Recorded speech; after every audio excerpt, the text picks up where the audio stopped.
En esta oportunidad nos acompaña el arquitecto Jorge Ramírez, uno de nuestros expertos que nos va a hablar hoy de los principios de bioclimática.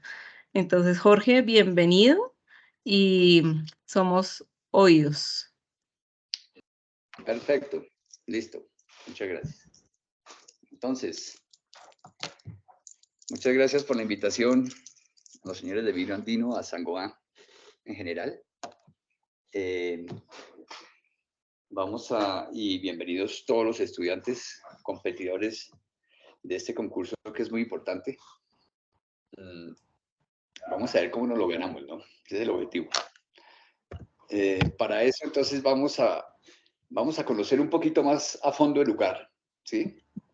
Vamos a hablar sobre Finlandia, Helsinki, el lugar, cómo es el clima del lugar, etcétera.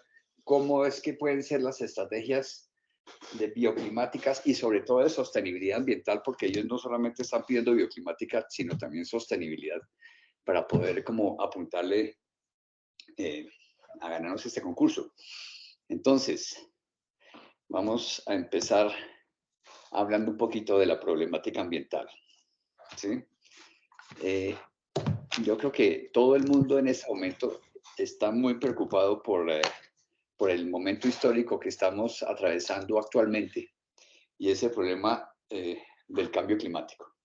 Sí, a lo largo de la historia nos hemos convertido nosotros en grandes contaminadores de atmósfera, en productores de residuos sólidos, en contaminadores de los recursos hídricos.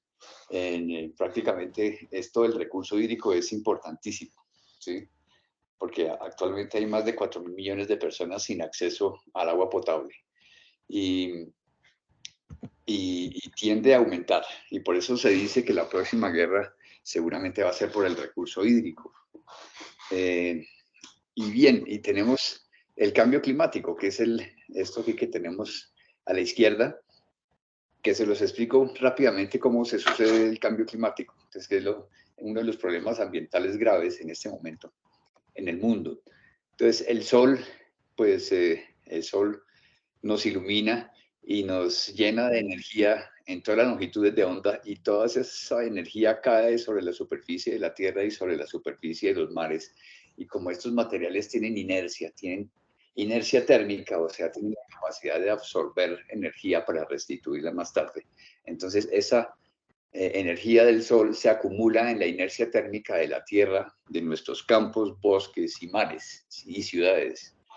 Las ciudades trampea de una manera muy importante esta energía solar. En la noche, cuando cesan los aportes solares del sol, entonces esta inercia restituye ese calor que se ganó durante el día. Entonces, restituye hacia la atmósfera, ¿sí? En la capa superior de la atmósfera hay unos gases de efecto invernadero, que son unos gases ligeros como el CO2, el metano y otros gases ligeros también. Entonces, estos gases dejan pasar una cierta cantidad de calor hacia el espacio y otro calor se queda encerrado dentro de la atmósfera. Lo que se está sucediendo actualmente es que esta capa de gases es cada vez más gruesa. Entonces ofrece una resistencia térmica al paso del calor mucho más fuerte de la que ejercía anteriormente y nuestra atmósfera se está calentando y eso tiene unas consecuencias terribles, ¿sí? Nefastas. Eso en la República de Colombia, miren lo que se va a suceder en el 2100, cuando todos los nietos de los estudiantes que nos están escuchando están vivos en la República de Colombia. Prácticamente todo el territorio es de clima tropical, o sea, la tierra, clima tropical húmedo, clima tropical seco, pues la tierra caliente que nosotros conocemos, va a estar roja, ¿sí? Van a producirse condiciones muy calurosas y en todo este territorio, pues seguramente va a ser muy complicado llevar a cabo la existencia y va a haber una gran migración de gente hacia las montañas. Y fíjense que en las montañas ya todos nuestros casquetes polares van a estar derretidos y, y todos los climas, inclusive en la montaña, van a estar calientes también. ¿Sí? Entonces, esa es una realidad y parece que a pesar de todas estas cumbres ambientales que se han producido en el mundo, fíjense que eso se producen y se producen cumbres ambientales.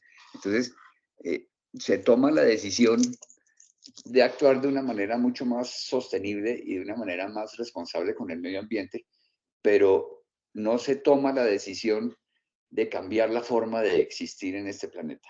¿Sí? Entonces, las naciones, entre comillas, desarrolladas, son aquellas que consumen una gran cantidad de energía y de recursos, mientras que nosotros no consumimos tanta energía y recursos. Entonces, ni producimos gases de efecto invernadero. Pues sí los producimos, pero en una relación muy, muy pequeña. Entonces, es una invitación a que la propuesta del proyecto, ¿sí?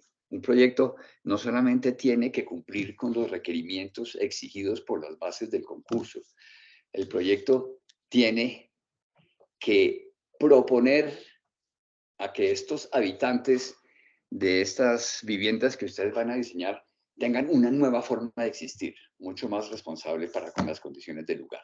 ¿Sí? Más adelante vamos a ver qué es lo que piden los señores en el concurso.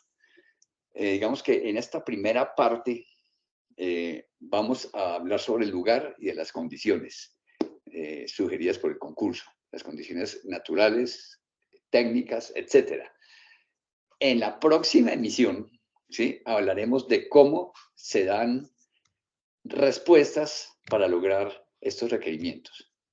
Pero hay una cosa de fondo y es la que les acabo de decir, es cómo este proyecto de vivienda logra sembrar una semilla de un cambio radical de vida de los señores finlandeses con respecto al consumo de energía y el consumo de los recursos naturales. ¿Sí?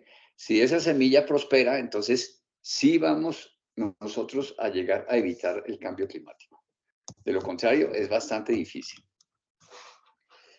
En 1992 se produce la primera cumbre mundial del medio ambiente en Río de Janeiro, ¿sí? Y nace esta definición, ¿sí? Que es lo que esta definición es muy importante. Es una definición hecha por la Comisión de Brundtland, que es una comisión de ambientalistas de Suecia, de Finlandia, de Noruega, etcétera. Allá arriba, la señora Brundtland creo que era finlandés, creo que era, bueno, finlandesa o algo así, o vecina.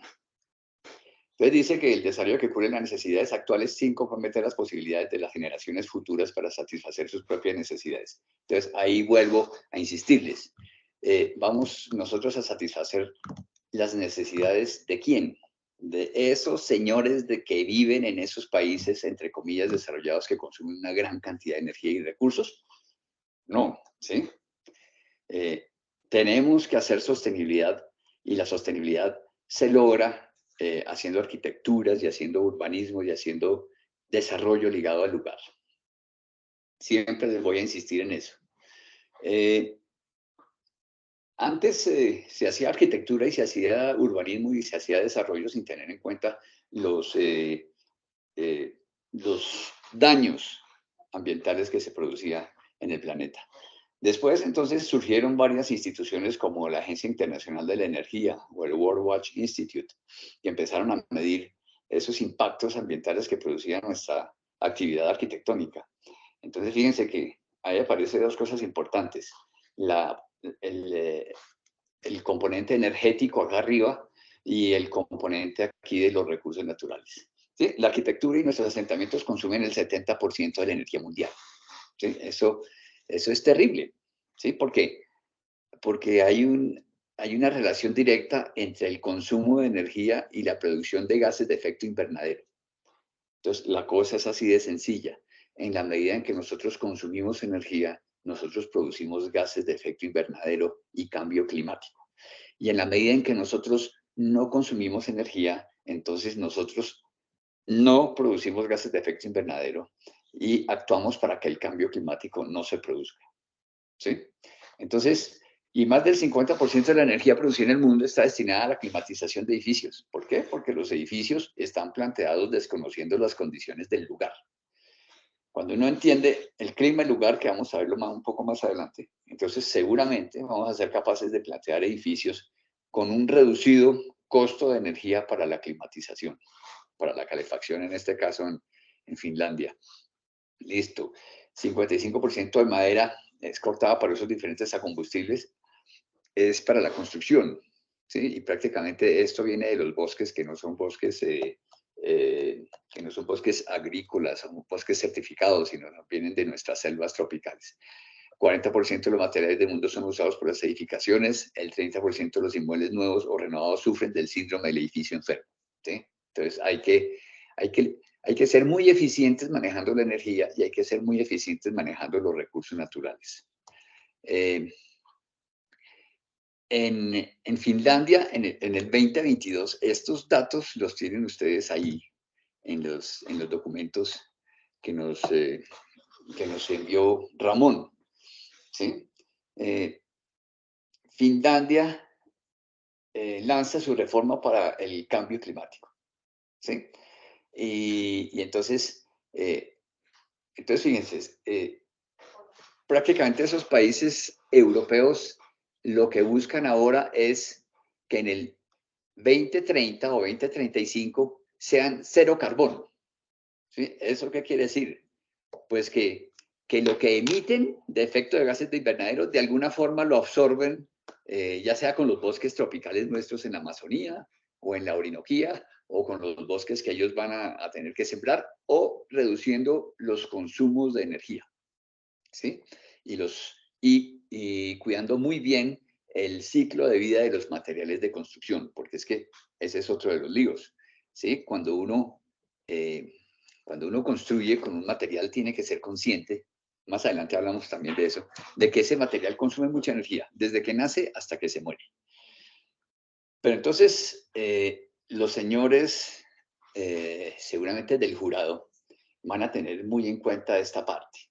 Vamos, el llamado mío, repito, es no solamente contentarse con cumplir con lo que dicen las bases del concurso. En este caso, ellos están haciendo un gran énfasis en la neutralidad de carbono, o sea, en demostrar que el proyecto contribuye a bajar las emisiones de CO2. Eso, pero yo los invito a que actuemos en otros frentes también. Listo, vamos a bajar las emisiones de CO2, pero también vamos a hacer más cosas. Listo. En el 2023, entonces, toda esta política de bajo carbono es aplicado a la arquitectura, ¿sí? Entonces, ya las arquitecturas que se hagan a partir del 1 de enero del 2023 tienen que ser arquitecturas bajas en carbono. Eso es lo que ellos están estimando hacer, ¿sí? Y Helsinki, por su parte, entonces también le apunta a la misma política pública nacional, ¿sí? Que en el 2030 tengamos unas muy bajas emisiones de carbono. Eso es lo que están apuntándole. Y esto es un dato, interesante. Entonces, fíjense que el 57% de la energía, como se parece a los datos que les mostré anteriormente, está destinada a la calefacción, ¿sí? Entonces, si nosotros logramos actuar sobre bajar la calefacción que sea utilizada en el proyecto, pues seguramente vamos a obtener puntos importantes. Consumo de energía el 16%, basura 4% y transporte el 23%. Eso es lo que sucede en Helsinki. Entonces hay que apuntarle pues a esas cosas. Y esta declaración del cambio climático viene acompañada entonces de una declaración de material, ¿sí? O sea, de materiales que tienen que ser bajos en carbono. Entonces vamos a regular la forma de construir. A ver si yo tengo por aquí una diapositiva, sí, una diapositiva del ciclo de vida, creo que la tengo más adelante. Pero de una vez hablemos de eso, ¿sí?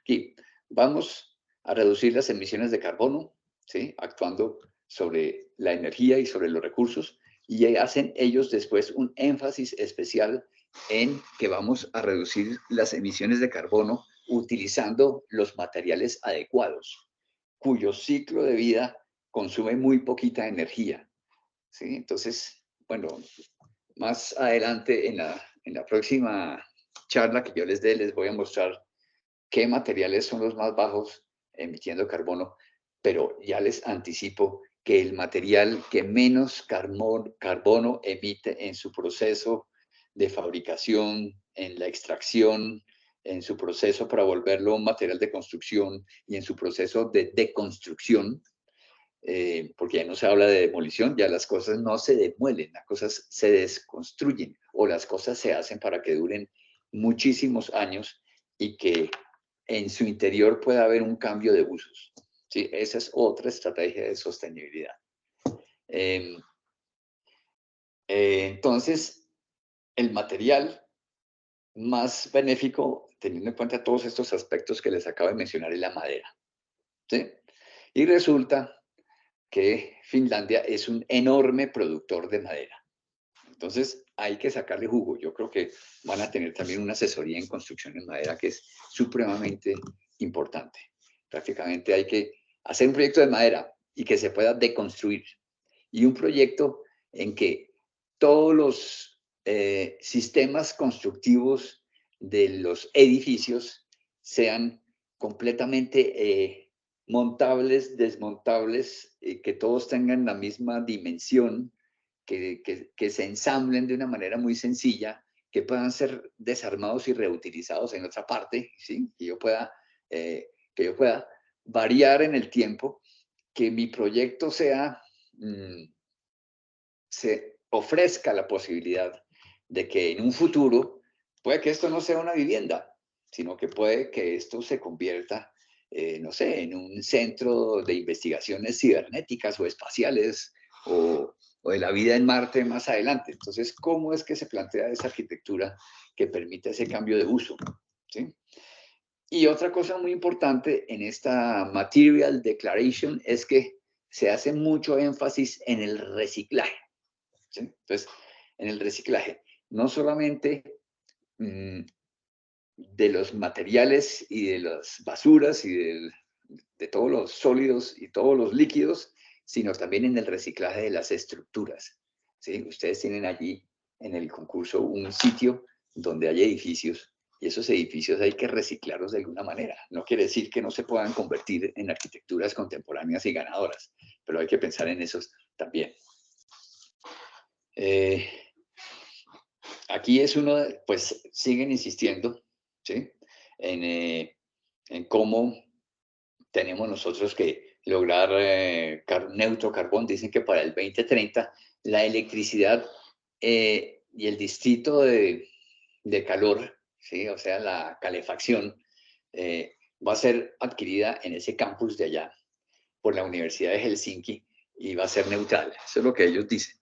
Pero hay que tener en cuenta una cosa, que Finlandia no produce energía, ¿sí? Aparte de la poca energía que produzca con celdas fotovoltaicas. Entonces, esto de la energía cero carbón, yo no sé cómo lo van a lograr. ¿Sí? Vamos a ver si se ponen a hacer energías alternativas o qué. ¿Sí? Y dicen que el 10% está cubierto por la energía renovable, que se va a reducir, el consumo de energía debe ser reducido en un 15%. ¿Sí? O sea que el proyecto que nosotros vamos a hacer va a apuntarle más allá de ese 15%. ¿Sí? Ellos al 2030 quieren reducir un 15% de energía y nosotros al 2023 vamos por lo menos a reducir un 30% de energía. ¿Sí? Entonces, eso es lo que vamos a apuntarle a eso. Entonces, el heating con combustibles fósiles ya no se va a utilizar y, y van ellos a establecer van a cumplir con todas las guías de la construcción sostenible y este es el objetivo de la reducción de emisiones, ¿sí? 34.000 toneladas de CO2 equivalentes. Bueno, en el concurso piden un poco de vaina, ¿sí? Eso está, pero tienen toda la razón, ¿sí? Primero que todo piden confort térmico, ¿sí? El confort térmico, pues, lo vamos a definir más adelante, qué es el confort térmico para un finlandés, ¿sí? Porque hay confort térmico de verano y confort térmico de invierno, y confort térmico para las estaciones medias, ¿sí? Todo depende, eso se llama confort adaptativo, ¿sí? Eh, y todo depende de las condiciones climáticas exteriores, de cómo la persona esté vestida y cómo la persona está aclimatada a ese lugar. Bueno, entonces vamos a buscar lograr el confort térmico, logrando la menor cantidad de consumo de energía para lograrlo. A ver si le apuntamos a reducir más del 15% del consumo de energía en calefacción. Hay que lograr, y para este confort térmico, pues nosotros seguramente, teniendo en cuenta las condiciones climáticas del sitio, pues vamos a tener que echarle mano a muchos materiales aislantes, ¿sí? Vidrios especiales, aislantes térmicos para paredes, aislantes térmicos para muros, aislantes térmicos para pisos, etcétera, etcétera. Ahí tienen que ir ustedes investigando qué aislantes pueden estar siendo utilizados para toda la envolvente de los edificios que vayan a proponer. ¿Sí? Investiguen para el piso, para el techo, para las paredes y para los vidrios. ¿Cómo se hace eso? ¿Cómo se hace ese aislamiento térmico? Para lograr confort térmico con un mínimo de calefacción. Confort acústico, ¿sí? Igualmente, ¿sí? El confort acústico, pues, eh, depende de cómo se aísle el edificio de los ruidos del exterior o cómo se acondicionen los espacios dentro del interior para que no se produzca la reverberación, o si es un espacio de un aula, por ejemplo, un auditorio, cómo se produzca la transmisión o el viaje del sonido hacia el fondo del escenario para que la palabra sea inteligible. Para eso también se requieren materiales especiales, ¿sí? Eh, y hay que cumplir con algunas normas, como las que están aquí, ¿sí? Entonces, eh, las, después vamos a hablar de esto más técnicamente. Entonces, los cielos rasos tienen que ser especiales para que, por ejemplo, si esto que es obligatorio, para que tengamos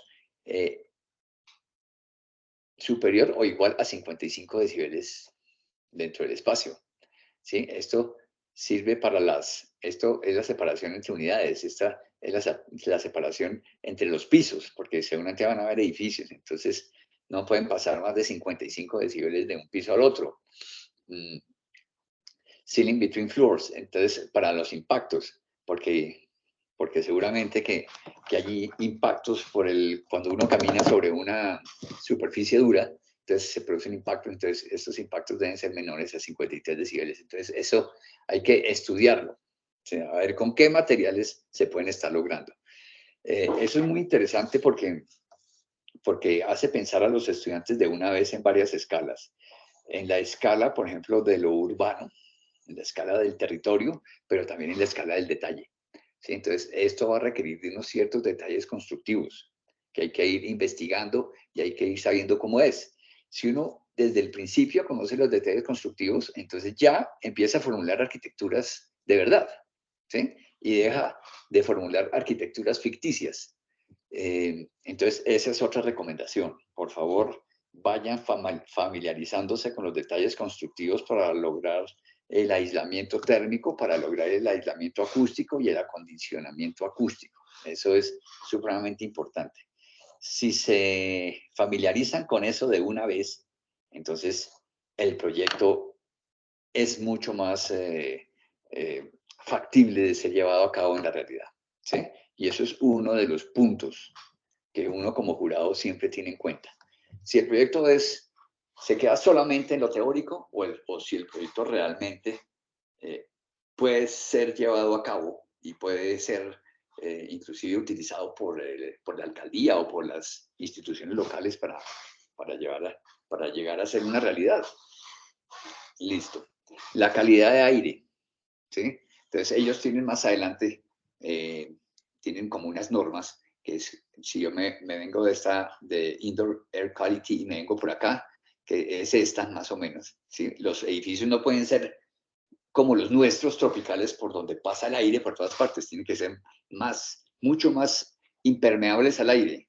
Entonces, ellos dicen, por ejemplo, que aquí este es el caudal, ¿sí? Que puede estarse sucediendo por cada metro cuadrado de construcción por cada hora. O sea, tenemos 0,60 metros cúbicos por hora por metro cuadrado que deben estar entrando a la construcción. Entonces, para eso hay que hacer unas aperturas. hay que pensar en que hay que hacer o unas ventanas regulables, pero también hay que dejar unas rendijas permanentes para que se suceda esto, porque imagínense un edificio completamente impermeable al aire, pues es un edificio enfermo. Entonces, vamos a evitar concentraciones máximo de 1000 partes por millón de CO2 dentro de todos los locales que se vayan a diseñar en este proyecto. Y para eso hay que diseñar o unas ranuras claves o hay que hacer unas ventanas operables también. La protección contra el fuego, digamos que no es mi especialidad, pero tienen que averiguar ustedes porque, porque sí o sí tienen que hacer un proyecto en madera, ¿sí? Y ese proyecto en madera, ¿cómo se protege contra el fuego? ¿Sí? Entonces, valdría la pena hacer una averiguación o, eh, o contactar a un especialista. Yo después le doy a Ramón el dato de un especialista que les puede dar unas claves sobre esto, sobre cómo una construcción de madera puede estar protegida contra el fuego. ¿Sí? Eso es muy importante. O si no, pues se rajan. El uso de la luz natural. ¿Sí? Entonces, ellos piden una autonomía del 60% de luz natural para solamente utilizar la iluminación artificial un 40%. ¿Sí? Entonces, los espacios tienen que pensarse para utilizar la luz natural.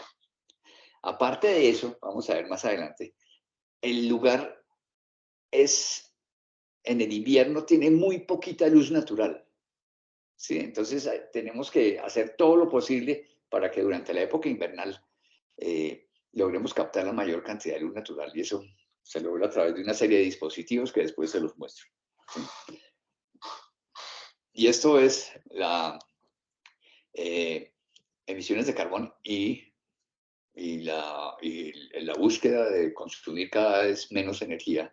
Entonces, aquí esto es uno de las cosas que son obligatorias. ¿Sí? La demanda anual de energía debe ser inferior a 15 kilovatios hora por metro cuadrado.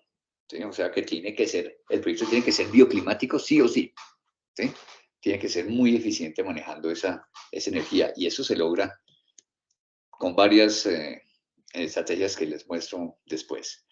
El U-value, después les explico, esto es la cantidad de calor que pasa a través de un metro cuadrado de superficie con una diferencia de temperatura de un grado centígrado entre un lado y el otro lado. ¿Sí? Yo tengo un metro cuadrado aquí de pared y si aquí tengo 20 grados y aquí tengo 21 grados centígrados, entonces siempre va a haber un flujo de calor del espacio más caliente al espacio más frío. ¿Sí? Así es la madre naturaleza. El flujo del calor hacia el frío. Entonces, como aquí tengo 23 y aquí tengo 22, entonces se produce un flujo en este sentido.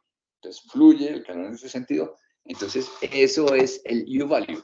¿Qué tanto calor puede fluir? A través del techo, 0.07 vatios metro cuadrado grado Kelvin. A través de los muros de afuera, 0.14 vatios metro cuadrado grado Kelvin.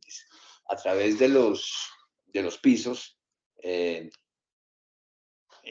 que están en contacto con el piso, 0.10 vatios metro cuadrado grados Kelvin, porque imagínense que, y a través de las ventanas 0.70 vatios metro cuadrado Kelvin, ¿sí? Entonces, esto solamente se logra utilizando todos los materiales que ustedes puedan utilizar para aislarse térmicamente, ¿sí? Son pues de acuerdo a lo que a toda la experiencia que hemos tenido trabajando en los últimos 30 años, estos son unas especificaciones bastante duras, bastante difíciles, no son sencillas. Eso quiere decir que vamos a tener entre 10 centímetros y a lo mejor un poquito más de aislamiento térmico para lograr 0.07 vatios metro cuadrado grado centígrado. Esos son unas exigencias fuertes. ¿Por qué tan fuertes? Porque hace mucho frío. ¿Sí? Inclusive en el piso, el piso también es importante porque el piso está más o menos a la temperatura promedio del lugar, entonces el piso también está frío, entonces hay pérdidas a través de las superficies hacia el piso. Vamos a hablar después sobre esto. Entonces vamos a buscarle una solución. ¿Sí? Y lo que viene, entonces hay que demostrar esto con una simulación energética. ¿Sí? Entonces yo creo que Saint-Gobain les va a proporcionar una herramienta para que ustedes hagan todas estas simulaciones, y la simulación energética pues les va a dar como resultado esto que está aquí arriba, ¿sí? Les va a dar como resultado qué tanta energía en calefacción van a necesitar ustedes para funcionar en ese clima. Y vamos a por menos de 15 kilovatios hora por metro cuadrado al año. Entonces, hay que aprender de una vez a usar ese simulador de energía. Listo. Listo. Entonces, aquí, fíjense que aquí es lo que les estoy diciendo. Esto es el confort térmico, lo logramos haciendo un envolvente supremamente eficiente manejando la energía. Y también van a tener que calcular calculation energy, la demanda de energía para un año.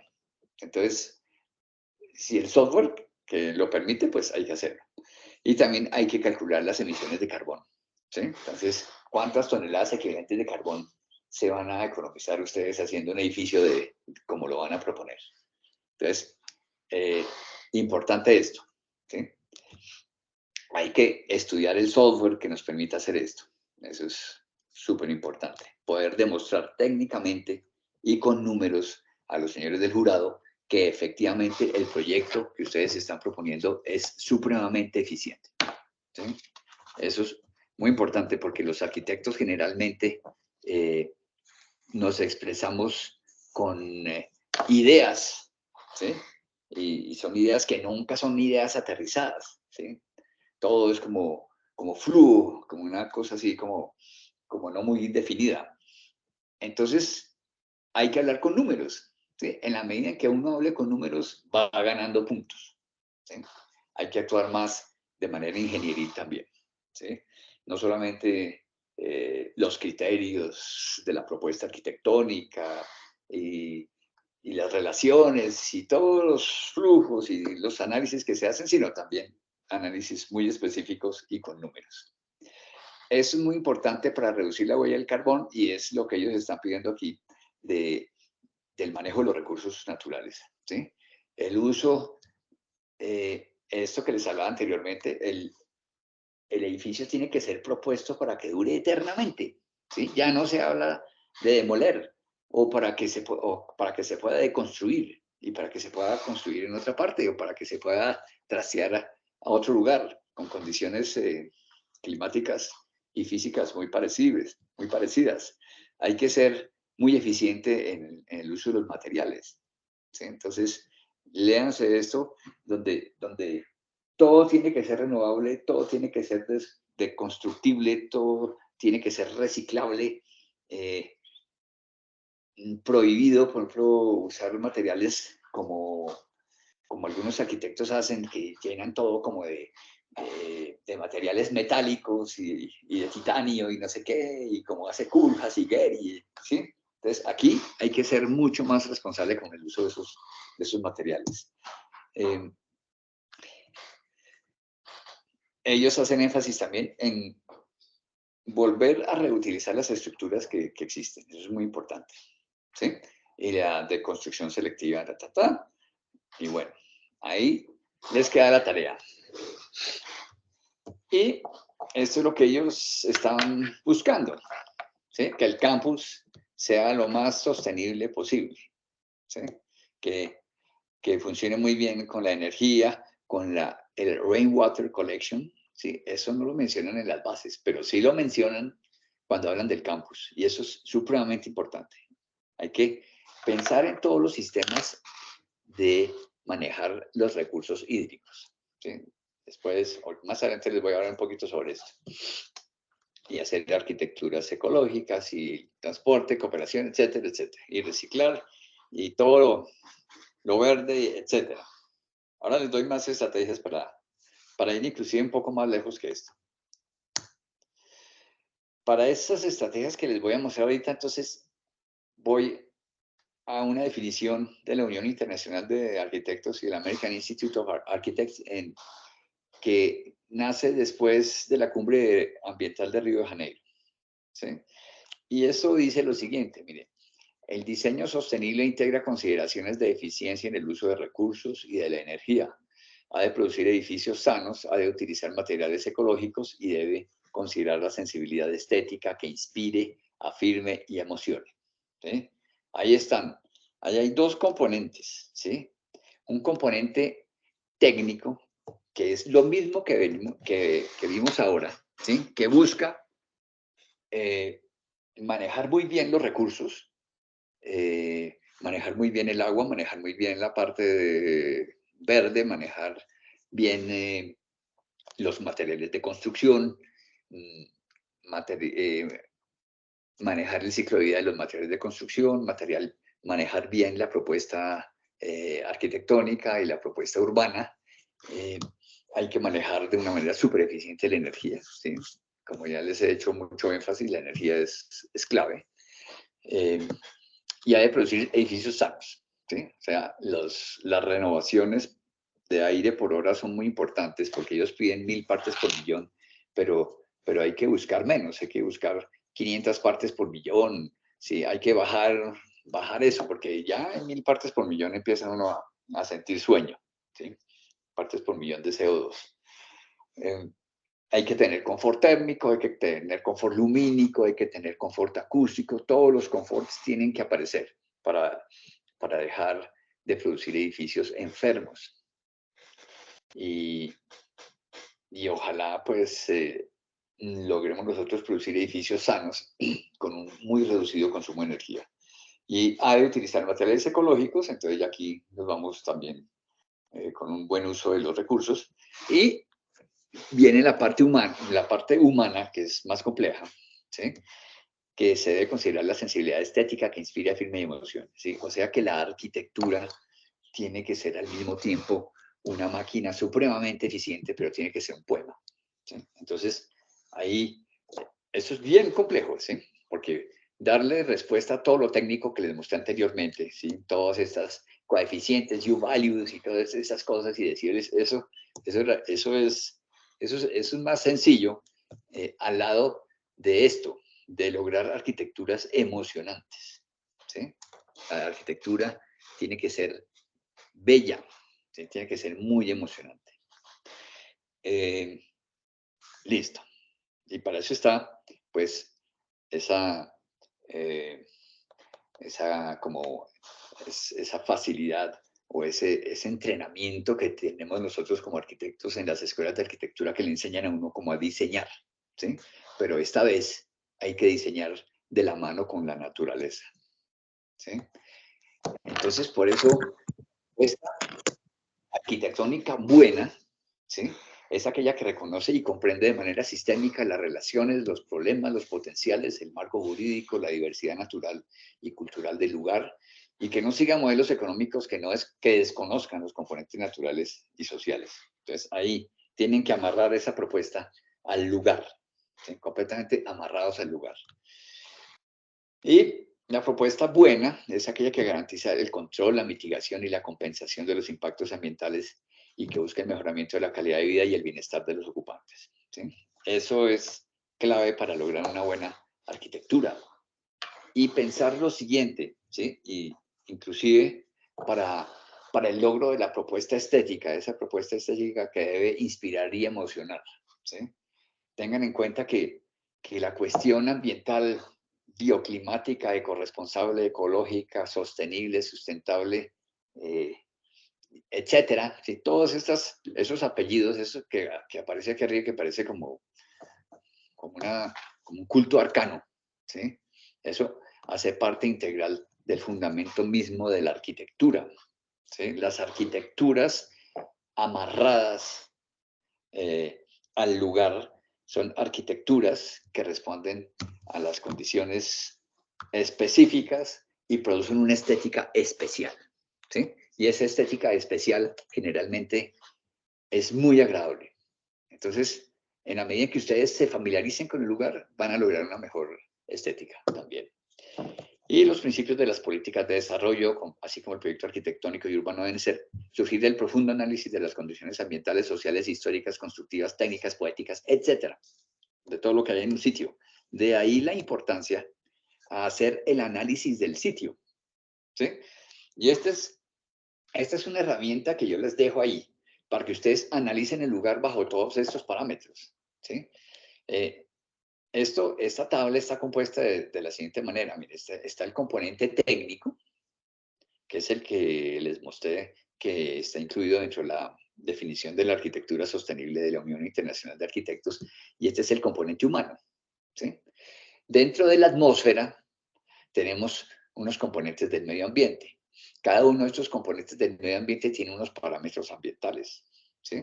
Entonces está el hidrosférico, eh, tiene como parámetro ambiental el agua, el geosférico el suelo, el atmosférico el clima y el aire, el biótico la biodiversidad, el socioeconómico y cultural tiene la energía, materiales, residuos, transporte, patrimonio.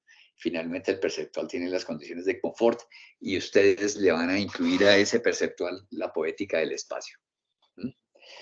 Entonces, si ustedes conocen profundamente las condiciones del sitio, entonces tienen que conocer cómo funciona el agua, ¿sí?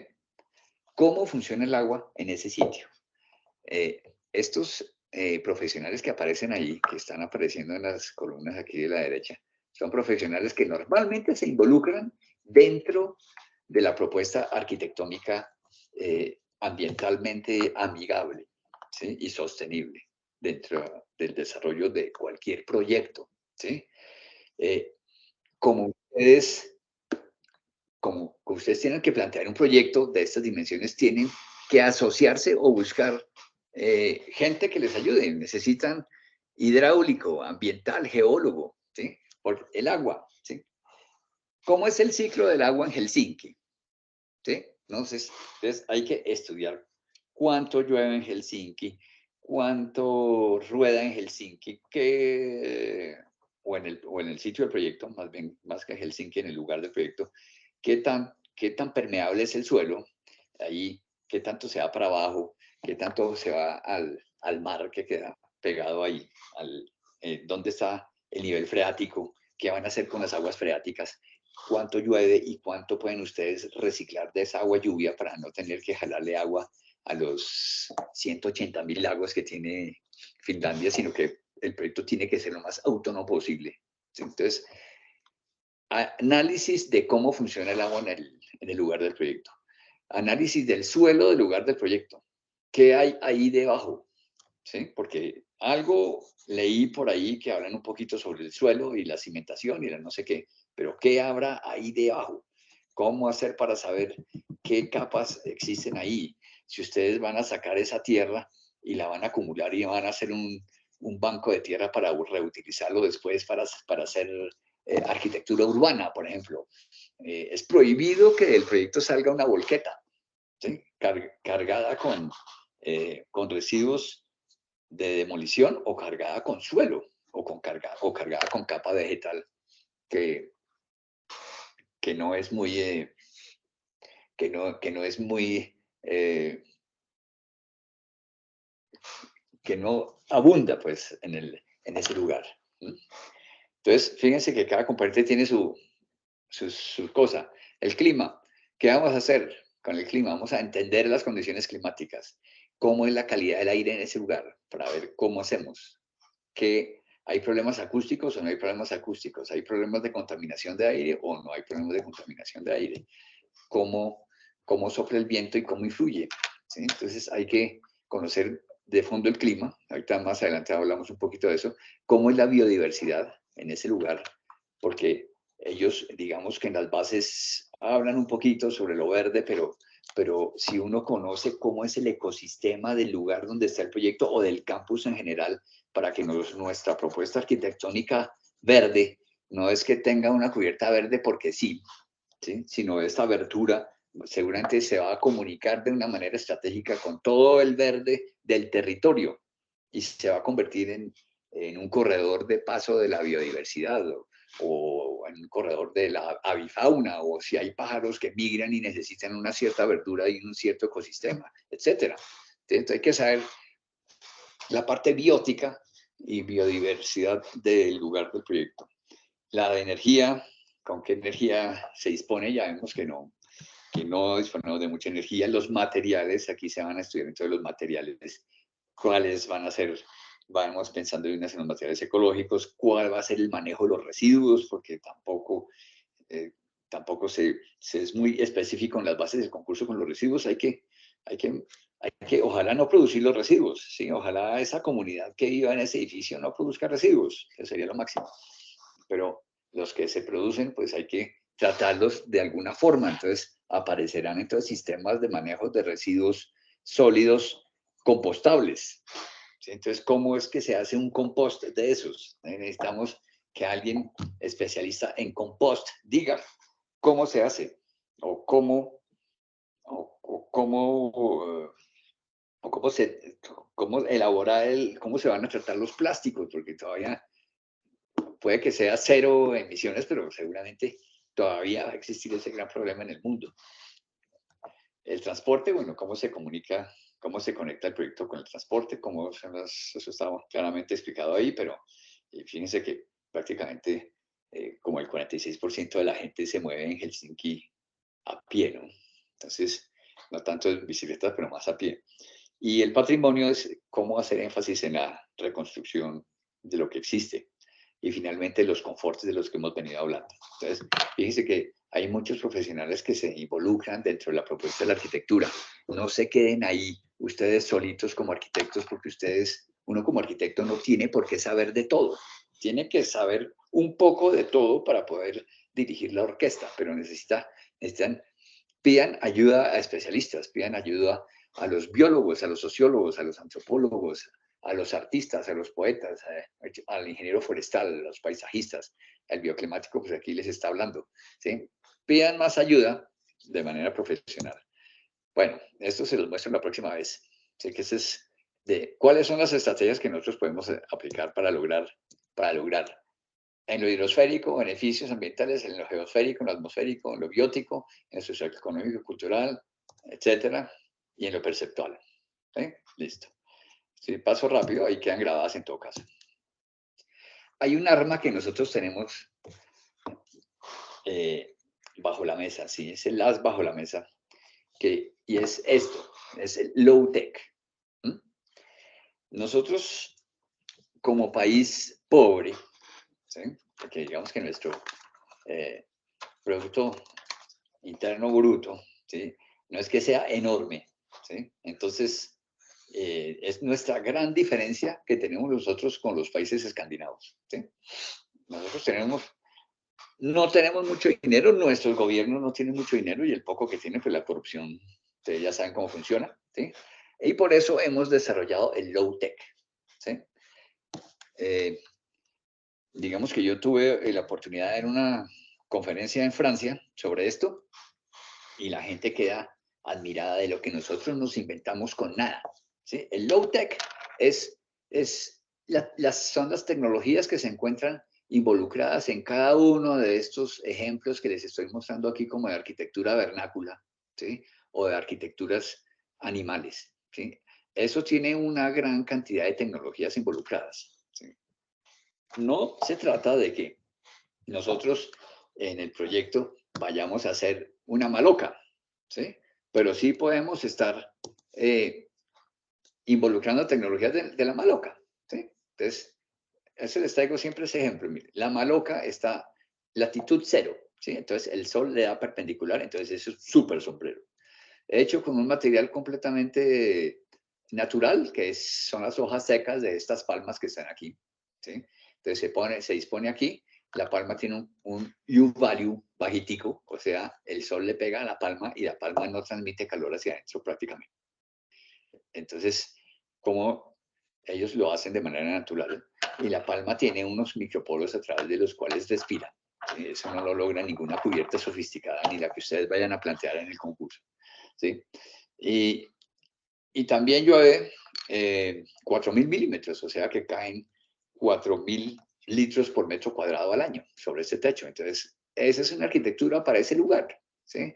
Y tiene unos palitos aquí separados para que el aire fresco del piso, porque el aire del piso es más fresco, entre a través de esas ranuras, ¿sí? Y salga por la parte de arriba, ¿sí? Y ellos saben de dónde sopla el viento, entonces la orientan de esta manera para que aquí haya una fuerza de empuje y aquí una fuerza de succión, y entonces el aire pasa por aquí, sacan el aire caliente rápidamente, producen las mejores condiciones de confort adentro porque no le da el sol. Como estos indígenas saben cómo se mueve el sol, entonces la estructura la disponen para que en ciertas horas del día entre el sol a la maloca a través de la apertura del techo e ilumine, y ellos miran a la estructura del techo y saben qué hora es. ¿Sí? Están conectados con el cosmos. ¿Sí? Eso es muy importante. Si el proyecto logra conectarse con el cosmos, bienvenido. ¿Sí? Ganará puntos. Manejo de la luz natural y conexión con el cosmos. La maloca es completamente biodegradable y se degrada totalmente y se involucra y se convierte en el suelo amazónico. ¿Sí? Entonces, fíjense que esto es un ejemplo de sostenibilidad total. ¿Sí? Los personajes se mueven y después se descompone. Listo. Entonces, llamado a low tech. Listo. Vamos al lugar. Ya estamos en Helsinki, que está por aquí. Yo, la parte de geografía ya es sencilla. ¿Sí? Límites con Suecia, Noruega y Rusia, capital Helsinki, no sé qué. Eso también está en lo que les envió Ramón. ¿Sí?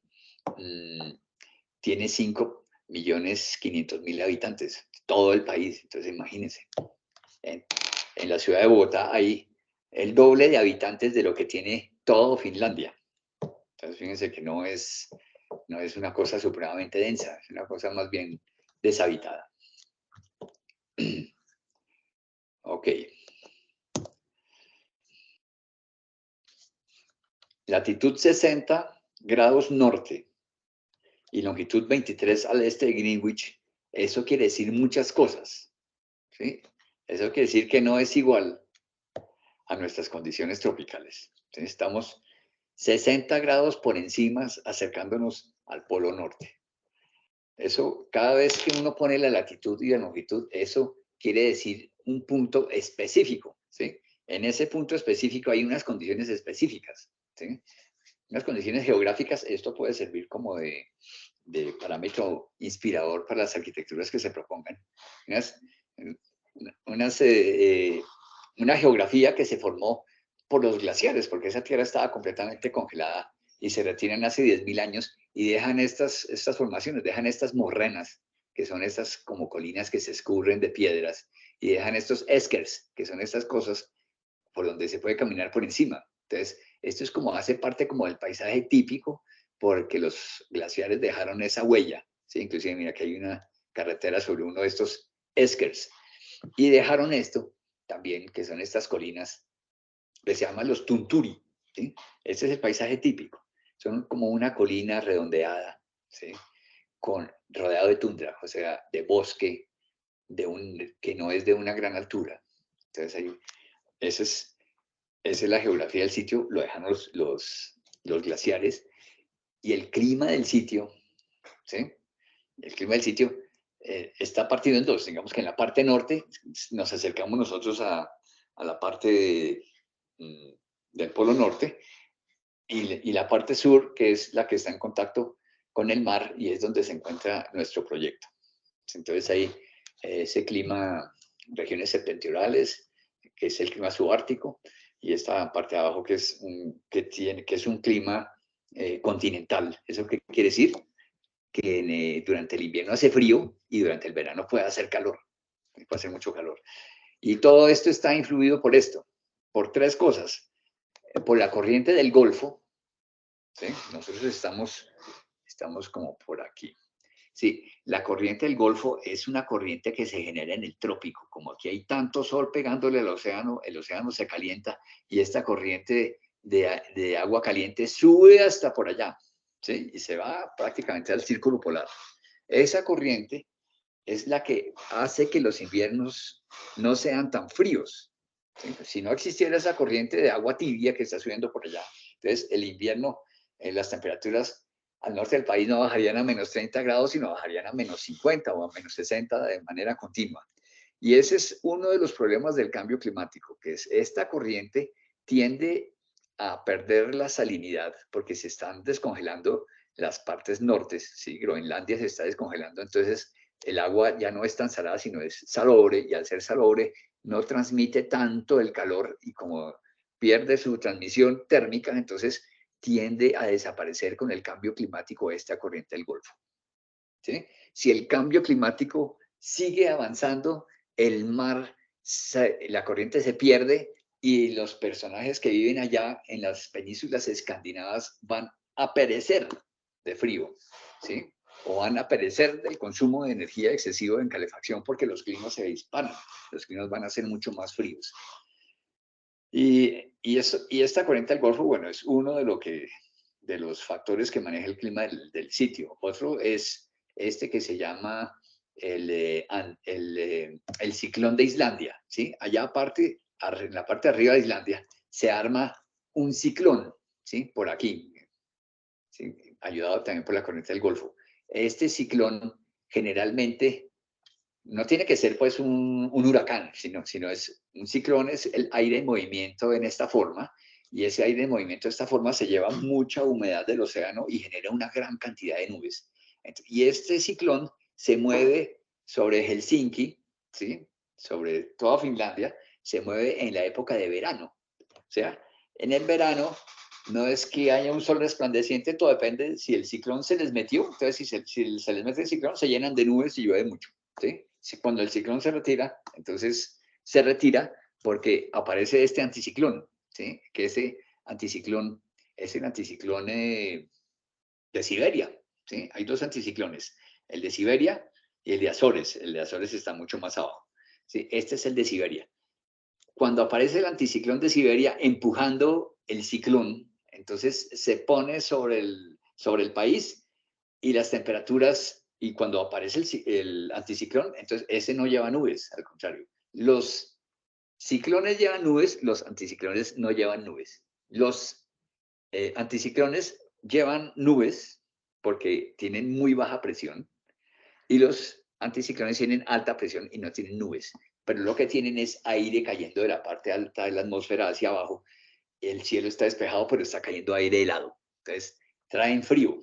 Entonces, estos anticiclones se presentan más que todo en invierno y son los que hacen que las temperaturas bajen muchísimo. ¿Sí? Entonces, esa es como la dinámica del planeta sobre este pedazo de planeta, sobre Finlandia. Entonces tenemos corriente del Golfo, el anticiclón de Islandia y el ciclón de Islandia y el anticiclón de Siberia. Cuando sube el anticiclón de las Azores, sube del sur y se pone sobre Finlandia. Entonces hay buen clima porque no llueve y las temperaturas son agradables, ¿sí? Porque el aire viene menos frío. Listo. Entonces, las temperaturas en invierno al norte del país, menos 30 grados centígrados y prácticamente no hay luz solar. ¿Sí? En invierno, la noche más larga del invierno se produce el 22 de diciembre y prácticamente ese día no sale el sol. ¿Mm? Al sur del país hay menos 15 grados centígrados en enero y febrero y muy poca luminosidad también. No es que, ahora les muestro por qué. En verano, al norte del país, tenemos 15 grados centígrados, o sea, más o menos como Bogotá a las 5 de la tarde. ¿Sí? Esa es la temperatura máxima del verano. Y al sur sí logramos temperaturas de 30 grados centígrados. Por eso les decía que el clima es continental. Y estos son unos récords. En julio del 2010, la temperatura llegó a subir a 37,2 grados centígrados en Helsinki. Listo. Y la mínima bajó a menos 51,5 grados centígrados en la parte norte, ¿sí?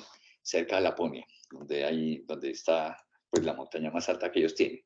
Entonces, bueno, ellos tienen la parte ambiental, pues está dividido según la Unión Europea en la región boreal y las montañas fenoescandinavas septentrionales alpinas. ¿Sí? Es conocido su patrimonio ambiental, es reconocido por la UNESCO. ¿Sí? Entonces es declarado Patrimonio de la Humanidad. Tiene 49 sitios Ramsar, esto es clave. 49 sitios Ramsar. Un sitio Ramsar es un sitio donde hay una gran cantidad de agua dulce. ¿Sí? Nosotros en Colombia solamente tenemos uno, ¿sí? Que es la estrella fluvial del Inírida, donde se junta el río Inírida con el río Guaviare y con el río Atabapo y con el río Orinoco. ¿Sí? Ahí tenemos una gran cantidad de agua. Y estos personajes tienen 49 sitios. ¿Sí? O sea que el país está supremamente protegido. Y casi todos son humedales. 50.000 kilómetros cuadrados de áreas protegidas. O sea, es un enorme, es una gran cantidad de país protegido. Los recursos naturales, madera, cobre, zinc, hierro y plata, oro. La tierra arable es el 8%. ¿Sí? Fíjense que no tienen comida. Ellos no producen comida, no producen energía. Cosas claves para el proyecto, pues que el proyecto produzca energía y que el proyecto produzca comida. ¿Sí? Pastos permanentes, cero. ¿Sí? O sea, no tienen carne, no hay ganadería. ¿Sí? Todo lo tienen que importar. O sea, no sé si nos podemos inventar algo que produzca proteínas. Cosechas permanentes, 1%. El clima no les permite. En cambio, tienen bosque 76%. ¿Sí? Eso es muy importante. La industria maderera y papelera es una de las más importantes del país. Procesa un total de 75 millones de metros cúbicos de madera al año. Entonces, imagínense, todos los bosques son certificados. Digamos, allá no es pecado tumbar los árboles para hacer materiales de construcción. ¿Sí? Porque el bosque está muy controlado. ¿Sí? Fíjense que una de las facultades en el campus donde ustedes van a interactuar y hacer el concurso, hay una facultad de ingeniería forestal importantísima. Entonces, ellos siembran árboles y producen madera, ¿sí? De una manera responsable y eso les ayuda a que su huella de carbono no sea tan elevada. ¿Sí? ¿Y de qué viven ellos? De la madera, de los metales, de la ingeniería, de las telecomunicaciones y de las industrias electrónicas y del diseño. Son unos diseñadores finos. Los finlandeses, todos los escandinavos, los suecos, los daneses, brillan en el mundo por el diseño fino de objetos. ¿Sí? O sea que el proyecto arquitectónico tiene que tener un diseño bastante, bastante fino también para que sea aceptado por estos personajes. Listo, ya nos acercamos un poquito más. El clima, ¿sí? Temperaturas en Helsinki.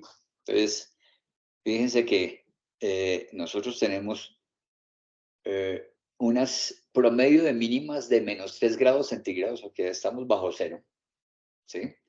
El promedio de máximas en el invierno, quiere decir, cuando está haciendo un calor insoportable en el invierno estamos a -3 grados, ¿sí? Y por la noche y al amanecer estamos a -8. Entonces, ese es más o menos el comportamiento, ¿sí? Nosotros esto no se sucede en Colombia en ningún lugar, ¿sí? O sea, hace frío de día y hace más frío de noche. Entonces, por eso, estos periodos que están marcados aquí como fríos, es que aparece esa exigencia de los aislamientos térmicos.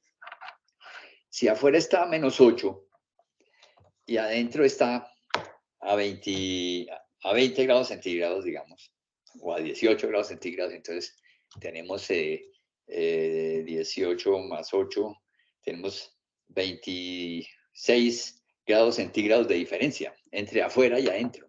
¿Sí?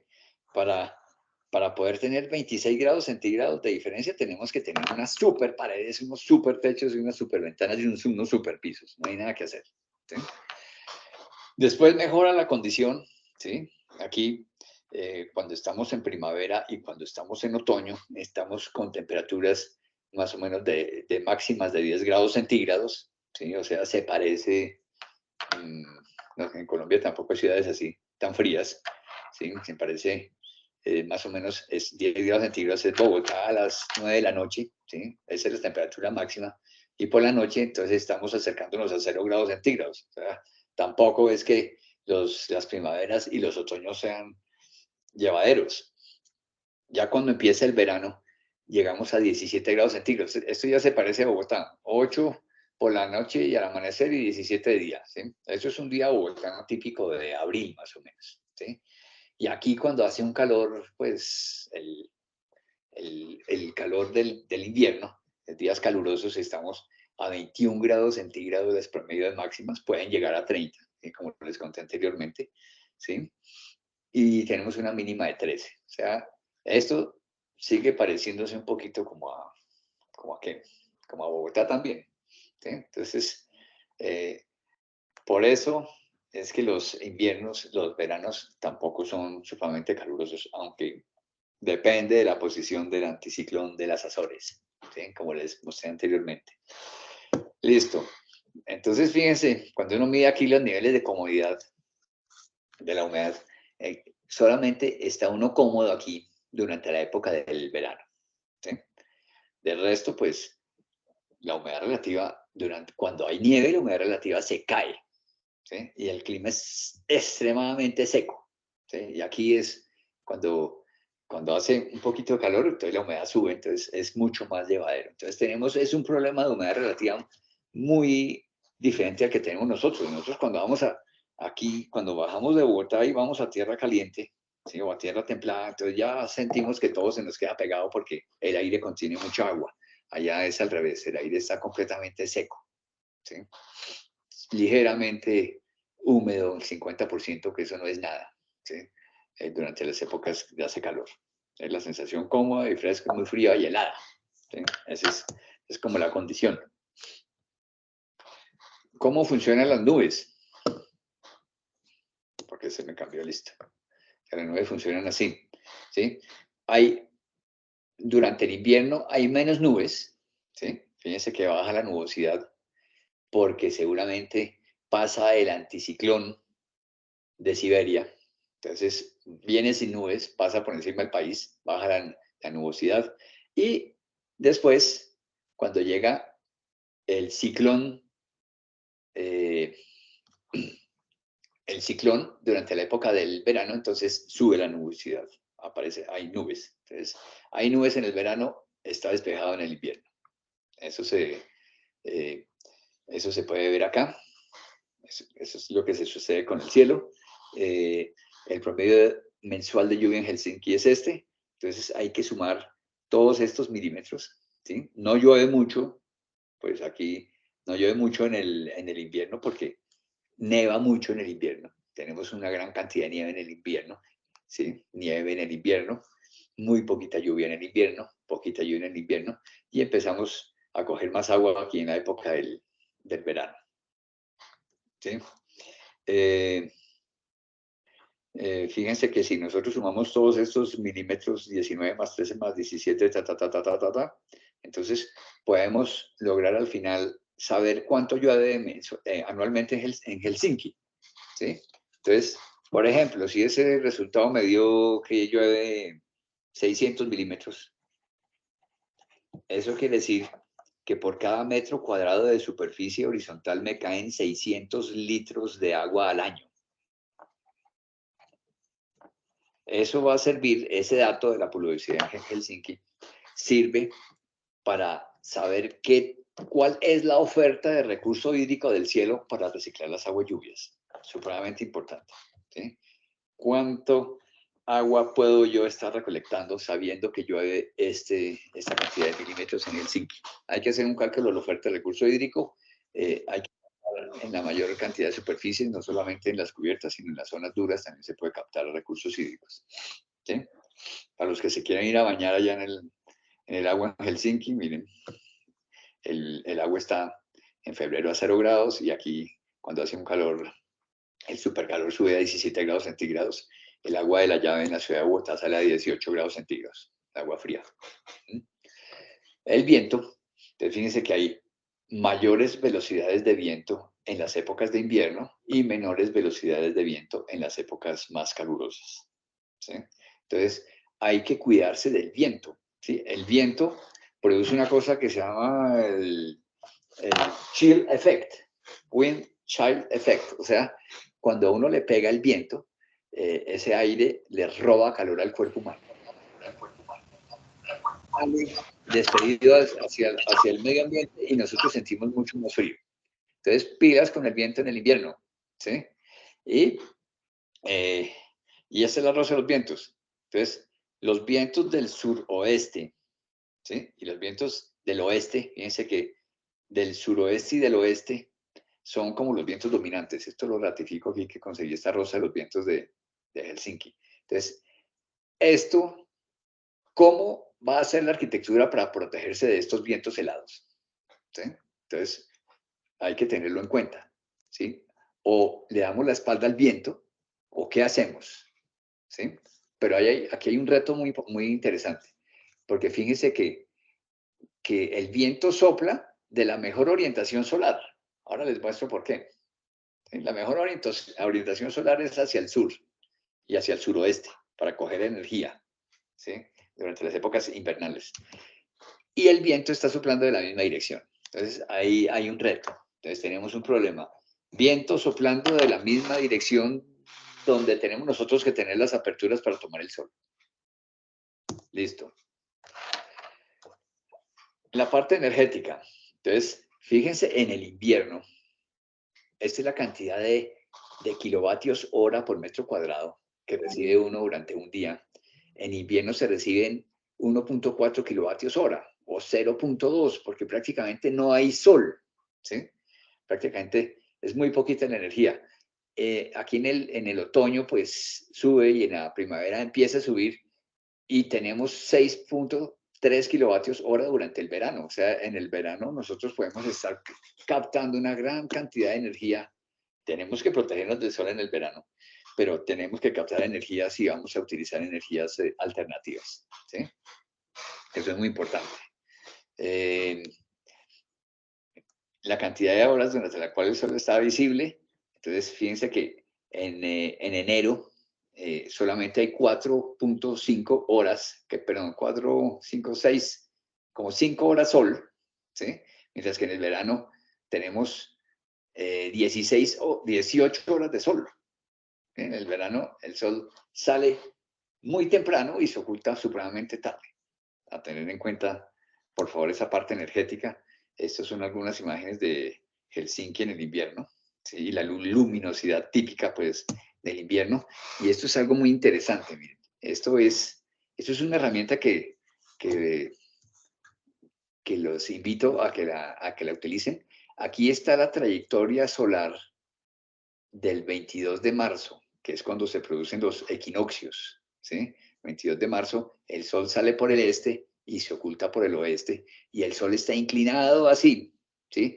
No es como nuestra trayectoria solar que el sol nos pasa por encima, allá el sol está pasado e inclinado hacia el sur.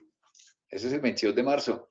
Este es el 22 de junio, el día más asoleado. Entonces, fíjense que el sol sale tempranísimo por aquí, por el noreste, ¿sí? Y recorre toda esta trayectoria en ese sentido y se pone aquí en el suroeste, en el noroeste, perdón, se pone en el noroeste, ¿sí? Y esto es la trayectoria en invierno, ¿sí? En invierno el sol sale por aquí y hace esta pequeña trayectoria en el horizonte ¡pin! Y se pone por aquí, ¿sí?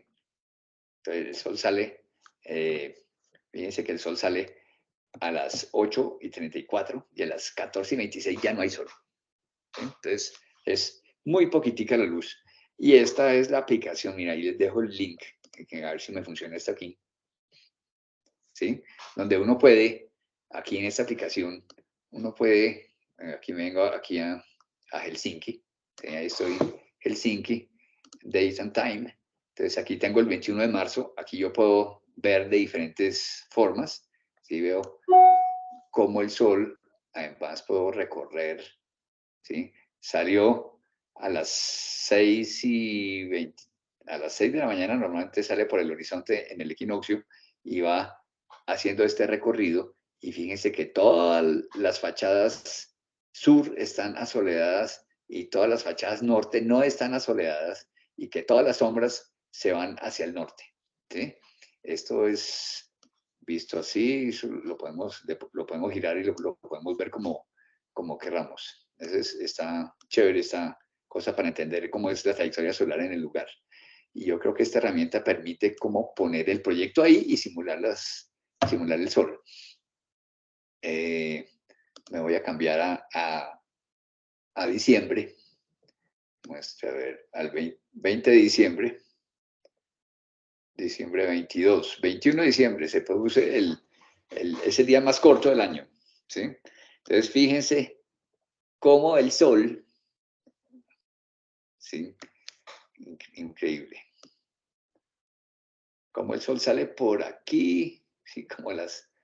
Ya estamos a las 9 de la mañana, y hace este pequeño recorrido y solamente las fachadas que miran al sur tienen el privilegio de ver ese sol, ¿sí? Mientras que si yo me voy, si yo me puedo ir aquí a Colombia, van a ver la diferencia. Jorge, disculpa, yo creo que en la pantalla solamente está la presentación, no está apareciendo ¿No la está apareciendo modelación. esto? Sí, Muestra, a ver.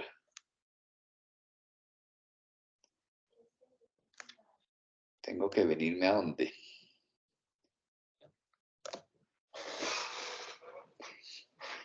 Tengo que venir, porque es chévere que lo vean.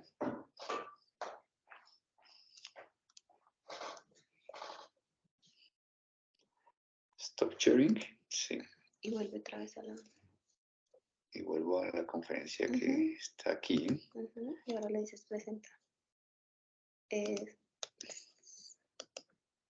Y ahora window. Y ahora sí. A ver, se me será tiene. ahora sí. Ya. No. Esa es la de la presentación. Sí. Entonces, espera, devuélvete. Me devuelvo. Share. Esta. 3P Soundpad. Esa. Ya, ahora sí. ¿Ahora sí? Sí, ya. Sí, no. Yo aquí hablándole al vacío, ¿sí? Miren, esta es la trayectoria en Colombia, en Bogotá, ¿sí? Para compararla. Listo, yo me pongo aquí en el centro de Colombia y ahí tengo mis trayectorias solares. Fíjense que el sol le pasa a uno por encima. ¿Sí? El 21 de diciembre, el sol, el sol sale por aquí a las 5:50 más o menos y recorre esta trayectoria, y fíjense que nuestras cubiertas siempre están asoleadas y la fachada este y la fachada oeste siempre están asoleadas. Eso se sucede en diciembre. Si me vengo a la otra fecha que es en junio, el 21 de junio, listo, en junio entonces ya la trayectoria es diferente, ¿sí? Nosotros tenemos esta trayectoria en este sentido. Entonces el sol está saliendo por aquí, pasa por encima y se oculta por allá, ¿sí? Ese es el solsticio de verano. Si yo me vengo el 21 de marzo o el 21 de septiembre, entonces aquí más o menos, fíjense que la trayectoria ya va por el centro, ¿sí? Sale por el este, pasa por encima y se oculta por el oeste, ¿sí? Listo. Eso es lo que se sucede en Colombia. Si nos vamos para allá, para Finlandia, entonces nos venimos para acá. Por aquí está Helsinki. Listo. Entonces, fíjense cómo cambia. El 23 de marzo, que es la fecha del equinoccio, ¿sí? El sol tiene esta trayectoria, ya no le pasa por encima, sino está inclinado hacia el sur, ¿sí? Está completamente inclinado hacia el sur, y entonces vemos cómo sale por la mañana por el este y se oculta por el oeste, inclinado hacia el sur. Si le damos la vuelta a esto, vemos cómo todas las sombras se van para el norte, y eso que es el equinoccio, ¿sí? Si nos vamos a diciembre, a ver, diciembre, tengo por aquí, al 22 de diciembre, ahí ven, fíjense el sol de diciembre como es paupérrimo, ¿sí? Nosotros que somos, funcionamos con energía solar, ¿sí? Para nosotros esto es terrible, es la falta de luz total. ¿sí? Entonces, el sol sale por aquí y describe esta trayectoria. Fíjense, las sombras por allá y solamente las fachadas sur se asolean y se oculta por aquí, ¿sí?